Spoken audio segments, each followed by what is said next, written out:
Baik, kembali lagi di Jendela masih bersama Dr. Norman Imansyah dari Rumah Sakit Hermina Palembang dan masih membahas tentang telinga yang berdenging. Dan tadi kita sudah banyak bertanya-tanya ya Kia, tapi untuk pemirsa Jendela, untuk yang ingin berinteraktif langsung bisa di 0711364666. Baik. Ini pertanyaan yang memang benar-benar penasaran banget ini ya. Dok, kalau misalnya gangguan berdenging ini disebabkan kebiasaan kita dalam merawat telinga, apalagi kalau misalnya membersihkan ini dengan menggunakan cotton bud kayak gitu, itu bagaimana itu dok? Ya kalau saya maaf kalau saya kalau boleh-boleh saja. Tapi kalau misalnya kita lihat dulu telinga yang kita bersihkan yang mana. Kalau saya sarankan telinga luar saja atau yang kelihatan kotornya di luar. Tapi kalau misalnya telinga kotornya memang di luar tapi bisa diambil, kalau misalnya kita bersihin telinga banyak mudaratnya maksudnya tuh bisa menyebabkan dia sakit atau telinga.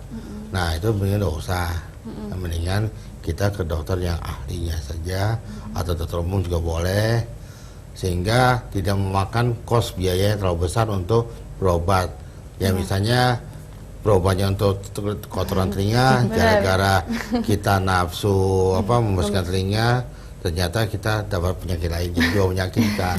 Benar, jadi satu aja, jangan banyak-banyak ya dok ya. Ya, satu aja. Jadi alangkah baiknya kalau membersihkan telinga itu, kata dokter Oman tadi, kalau yang di luar saja dok ya, karena takutnya nanti berbahaya makin masuk ke dalam, atau mungkin langsung ke dokternya saja untuk membantu membersihkan dok ya, daripada mendapatkan dua penyakit. Ya benar sekali. Jadi dok, saya sering dengar ya kalau tidak disarankan untuk membersihkan telinga dengan menggunakan cotton bud. Itu emang benar atau tidak disarankan dok? Ya kalau saya bukan tidak boleh sarankan, boleh saja. Yang tidak disarankan adalah mengorek telinga yang menyebabkan kita bermasalah gitu loh. Jadi misalnya lecet, terbengkak, atau kita mencoba membersihkan telinga anak-anak, tahu-tahu dia kena sesuatu, jadi telinga anak kecil jadi trauma itu. Jadi kalau misalnya kita kata boleh, tapi yang di luarnya saja, kalau di dalam jangan. Sama kayak anak-anak ya berarti dok ya, orang tua itu membersihkan yang di luar saja. Nah dok, kalau untuk membersihkan telinga ini dok, itu setiap hari kah atau memang ada jangka waktunya itu dok? Ya kalau misalnya memang ada sesuatu yang ganjel atau dalam telinga, itu jangan. Tapi kalau di luar boleh-boleh aja. Tidak ada batas waktu. Kalau misalnya memang ada sesuatu yang ganjel, diperiksa aja di luar telinga. Kalau bermasalah jangan bersihkan. Tapi kalau tahu dalam jangan, itu aja. Oke, berarti waktunya kapan aja ya? Nggak harus, biasanya kan harus sesudah mandi, biasanya bisa juga ya dok ya. Oke. Untuk alat tadi nih dok, tadi kan kita cotton bud ya. Jadi kadang orang menggunakan kapas nih dok. Kadang kapasnya tuh suka masuk takut masuk ke dalam gitu. Itu gimana dok? Nah itu dia. Pastikan tuh kapas yang kita pakai itu yang bagus, jangan sampai terlepas. Nah kalau terlepas itu tadi saya bilang mudarat tadi ada yang ketinggalan, gitu. Jadi ada yang ketinggalan. Jadi kita mencoba mengobati satu penyakit jadi dua penyakit itu. Jadi pastikan kapas itu lengket, bagus, jadi tidak mudah terlepas. Jadi silakan. Tuh kalau misalnya serem juga ya. Jadi kalau zaman dulu pernah tuh ada korek api dikasih kapas gitu ya ampun, terus kasih air dikit. Oh itu berbahaya berarti dok. Ya, nah kalau misalnya ini dok, kita menggunakan cotton bud itu kadang kita basahin itu dok. Kadang pakai baby oil ya. Benar. Nah itu baikkah atau takutnya nanti malah meninggalkan sesuatu di dalam telinga itu dok? Ya itu takutnya kan terlepas. Takutnya kalau kapas itu misalnya nggak lengket, kalau kita kasih air kan jadi mudah terlepas. Nah itu jadi ketinggalan. Berarti untuk misalnya nih dok, di bagian dalam telinga ya mungkin ya, kita suka membersihkan terlalu dalam misalnya dok. Itu misalnya ada batas akhirnya biasanya yang telinga itu kalau misalnya kita kena itu bahaya nggak dok? Sakit mbak. Sakit ya? Sakit, bahaya. Jadi bahaya sih enggak, tapi misalnya bikin orang panik. Antara dia menjerit antara dia sakit atau dia langsung berdenging gitu aja. Oke, Dok, tadi di awal kita berbicara nih tentang tumor kepala leher itu, Dok. Nah, tumor kepala leher itu bisa bisa tumbuh atau terjadi itu apakah karena tadi denging yang terlalu lama, atau memang denging berterusan, atau memang karena faktor-faktor lainnya, Dok? Faktor yang tumor itu yang jadi berdenging. Itu jadi bukan berdenging, itu jadi tumor. Jadi tumor itu yang jadi berdenging. Karena dia menutup suatu organ sehingga oksigen itu tidak masuk ke bagian telinga dalam. Jadi dia jadi berdenging. Itu kan ada namanya jembatan, namanya tuba ustaji antara hidung sama telinga. Jadi kalau ini jembatannya ketutup, oksigen ini kan nggak lancar. Nah, kemudian jadi kalau misalnya jadi nggak lancar, jadi merah, jadi O2-nya jadi dia infeksi. Nah, tumor kepala leher itu di daerah cairan nasofaring antara hidung sama tenggorok, kebiasaan di situ.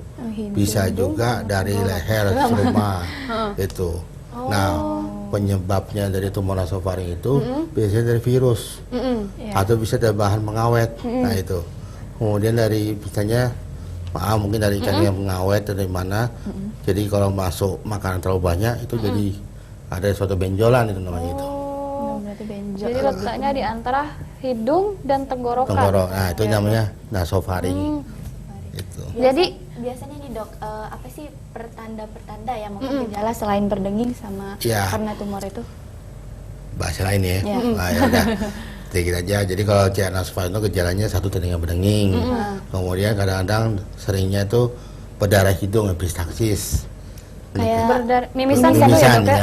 Oh, itu betul, bisa juga ya, Dok, ya? Terus Apalagi, Dok? pandangan mata double. Terus kemudian sakit kepala. Gitu.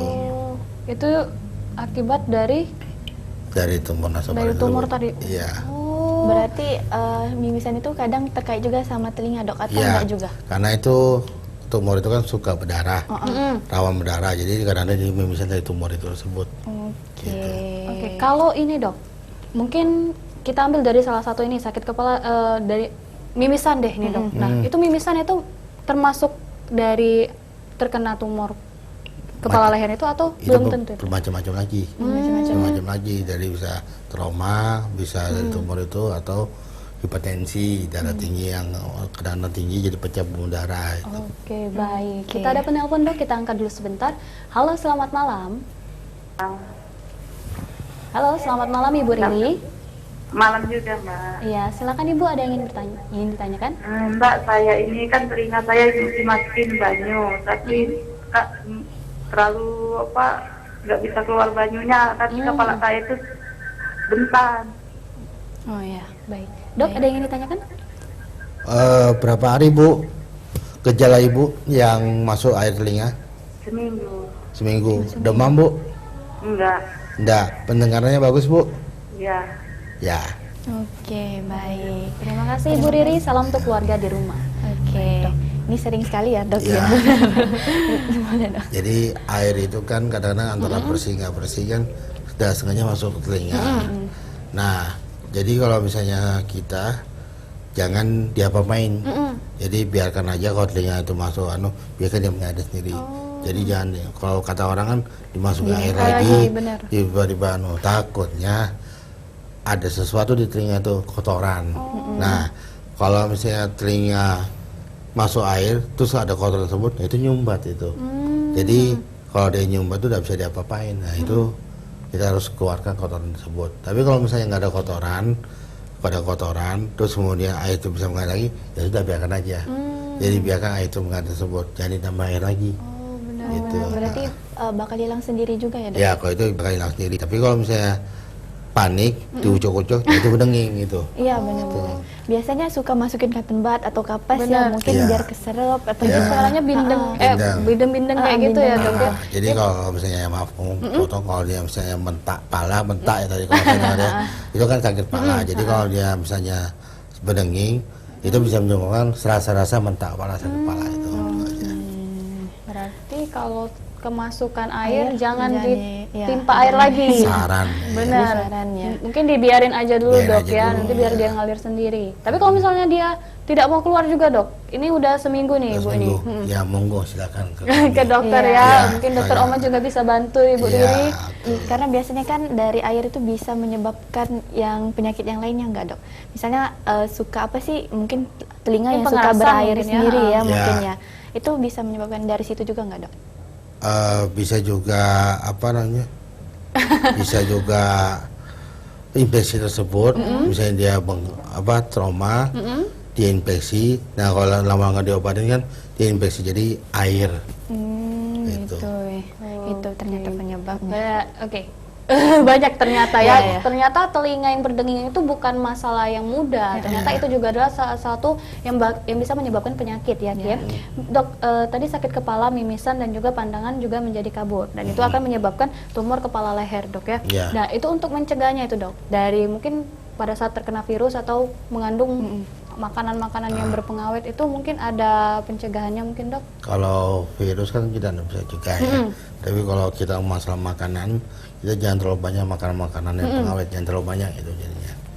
Jadi itu pencegahan kita. Nah, kalau misalnya suatu virus, kita kenali dulu gejala kita. Kalau misalnya telinga kita berdengungnya terlalu lama, berarti kita curiga dari situ. Oke, harus dicurigai juga ya ternyata. Berarti ya. makanan juga ikut Iya. Berpengaruh. berpengaruh ya, Dok. Ya, Mungkin berarti harus makanan hati-hati juga. yang baik apa dok untuk telinga mungkin ya? Ya. Mungkin biar telinganya bagus banyak makan apa mungkin.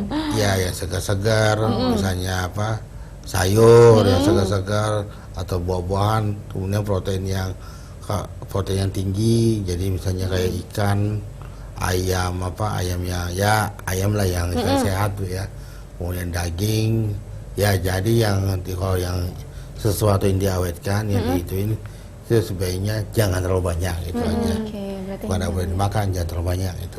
4 sehat 5 sempurna. Ya. Dok. dan jangan ada pengawetnya. Benar. tentunya. Dan kalau untuk anak-anak itu berbahaya nggak, Dok? Kalau untuk Karena kan anak-anak- kalau anak-anak kan kita nggak tahu tuh, dia biasa nggak suka ngomong juga kan kalau dia maksudnya dia diem terkena aja biasanya. berdenging atau mungkin takutnya nih terkena tumor kepala leher ini kan tidak diketahui. Nah itu bagaimana itu, Dok? Jadi kalau untuk anak-anak memang pada jarang ya. Kalau anak-anak pada ini biasanya pada anak kelainan darah. Jadi kalau misalnya anak-anak itu juga jangan terlalu banyak suatu makanan yang serba instan itu. Ya misalnya yang jual-jual yang misalnya cemilan yang jual instan itu jangan terlalu banyak. Satu, bukan masalah kita berdenging saja, karena bisa menyebabkan ISPA, infeksi saluran pernapasan atas. Nah, kalau infeksi saluran pernapasan atas yang bermasalah lama tidak diobati bisa menyebabkan telinga kita infeksi. Nah, itu kadang-kadang gejala kita berdenging. Tapi kalau langsung pada anak itu biasanya langsung infeksi. Baik. Gitu. Iya. Ini, Dok, tumor kepala leher ini ternyata lagi banyak ini yang terkena, Dok ya. Ya. Dan kalau terkena tumor kepala leher ini biasanya yang terkena ini yang paling banyak ini, Dok, perempuan, laki-laki atau semua itu atau mungkin anak-anak juga banyak ini, Dok? Untuk usia yang Kalau untuk macam-macam, kalau masalah tumor ya, kalau ada tumor yang menyerang anak muda, ada yang juga menyerang pada perempuan juga ada yang sudah tua juga ada. Cuman yang paling banyak memang yang khusus yang kita anukan adalah biasanya perempuan. Perempuan Kenapa juga. itu ya? Bukan karena apa ya, tapi karena datanya memang paling banyak perempuan itu. Jadi Oke. mungkin karena banyak itu. Jadi tapi kadang-kadang juga suatu data itu kadang-kadang update, Pak. Ada yang misalnya laki-laki, ada yang perempuan itu aja. Apakah itu bisa disembuhkan, Dok? Tumor Ah, kepala leher? Tumor kepala leher bisa, Bisa, Dok ya. bisa. Apapun ada itu Ada, pasti apapun ada. dengan obat-obatan Iya. dan itu. Atau mungkin memang harus diangkat itu, Dok. Ya kalau misalnya memang sesuatu ada di situ dan memang penelitian diagnostiknya yang bagus, ya berarti kita harus angkat itu aja. Oke, baik. Oke, baik. Desi, kita nanti bakal tanya-tanya lagi sama dokternya tentunya. Tetap di Jendela untuk pemirsa di rumah, kita jeda sebentar.